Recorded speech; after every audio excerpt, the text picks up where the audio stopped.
নমস্কার। রবীন্দ্রনাথ ঠাকুর মা গো আমার ছুটি দিতে বলো, সকাল থেকে পড়েছি যে মেলা। এখন আমি তোমার ঘরে বসে করব শুধু পড়া পড়া খেলা। তুমি বলছো দুপুর এখন সবে, না হয় যেন সত্যি হলো তাই। একদিনও কি দুপুর বেলা হলে বিকেল হলো মনে করতে নাই?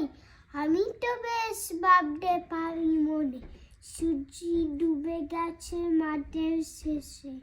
বাগদি বুড়ি চুবড়ি বয়ে নিয়ে শাক তুলেছে পুকুর ধারে এসে। আদার হলো মাদার গাছের তলা, কালি হয়ে এলো দিঘির জল। হাটের থেকে সবাই এলো ফিরে, মাঠের থেকে এলো চাষি দল। মনে করো না উঠলো সাজের তারা, মনে করো না সন্ধে হলো যেন। রাতের বেলা দুপুর যদি হয়, দুপুর বেলা রাত হবে না কেন?